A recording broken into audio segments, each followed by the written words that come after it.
successfully developed a solar PV panel based on the plant Mimosa pudica, popularly called touch and die plant.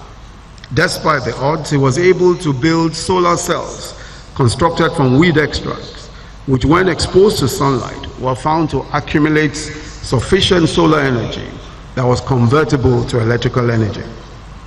Today, Nollywood and our music industry are acknowledged worldwide for their industry and creativity. Both were initiated and developed without any formal assistance.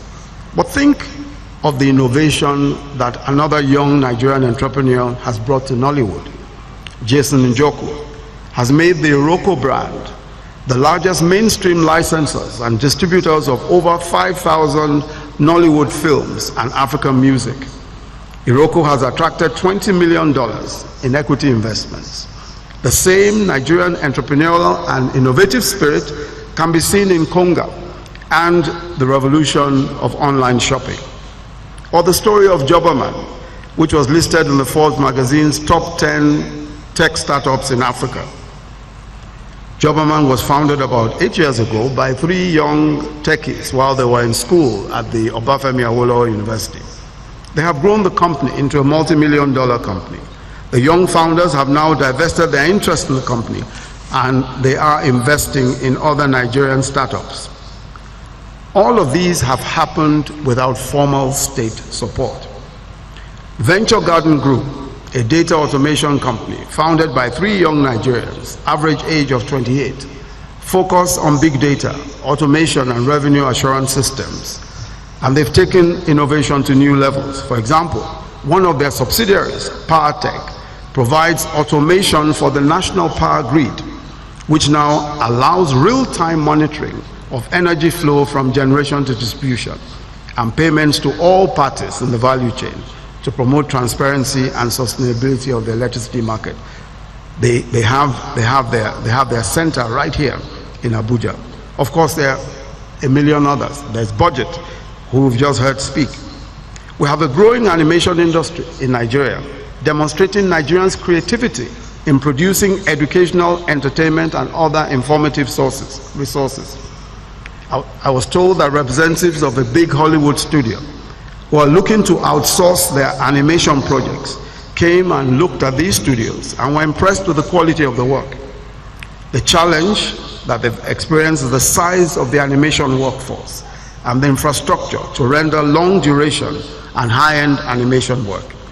Here, the answer, of course, is to fix the scale and enable investments in infrastructure to support this industry. Let me say that the government of Nigeria is paying attention and we recognize the trends. And I'm just going to share with you very quickly the federal government's plan for technology and innovation. This year, and we expect that the budget will go into operation in the next few days.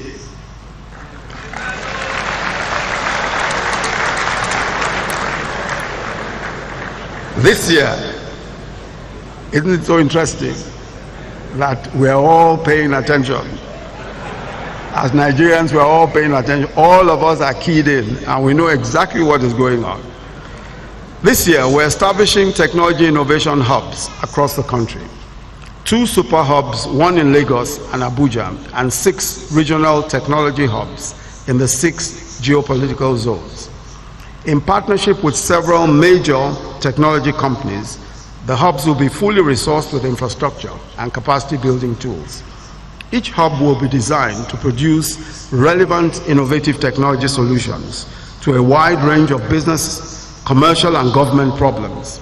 For example, alternative energy solutions, creative technology, public services, public service deliveries in health, education and government processes, import substitution, etc.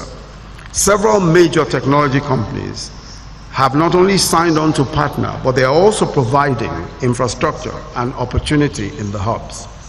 Also starting in July of this year, we have budgeted for the training of 65,000 young Nigerians in hardware and software services and more sophisticated services such as animation.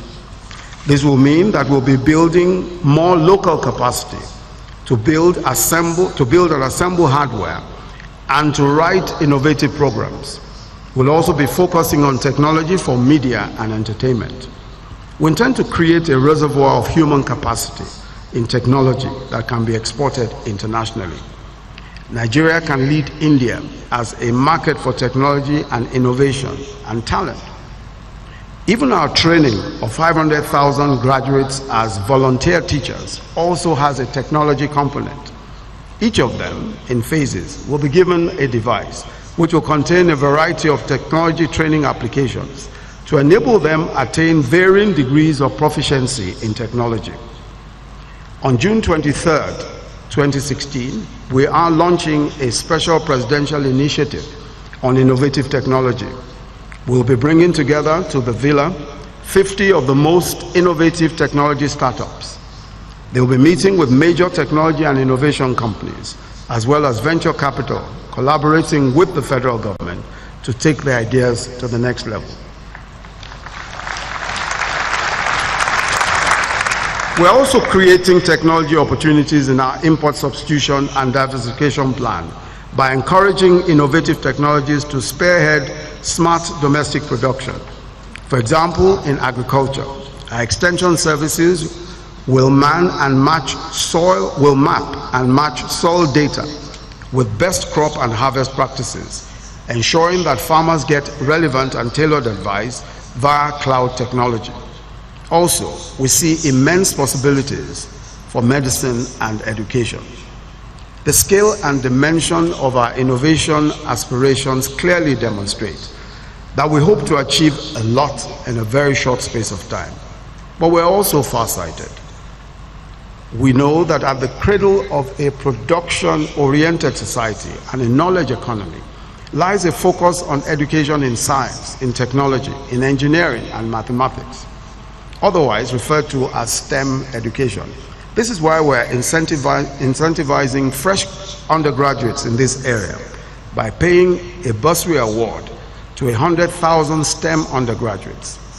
We're also going to commence a pilot across the country that tests the conditions for infusing computer programming, robotics and animation in the primary and secondary school curricula.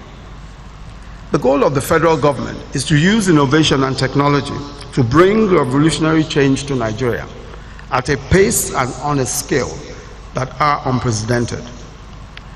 But on its own, technology is not enough, because new technology is a tool that merely enables us to transform how services operate to serve citizens. It isn't an end in itself, but it does unlock the door. After all, Google didn't invent hypertext. Apple didn't invent the touch screen. Uber did not invent GPS, and Twitter didn't even invent the hashtag. In fact, in each case, the underlying programming was funded by the US government, except for the use of hashtag, which was invented not by Twitter, but by its users. This is not an argument for government-directed investment alone. Far from it. Governments do have a role, but it was the market that turned classified defense projects in the US into consumer products enjoyed by billions. What these modern giants did was to invent radically new ways of understanding their customers. And this is why we will continue to urge and encourage the private sector's participation in research, development, and commercialization through funding.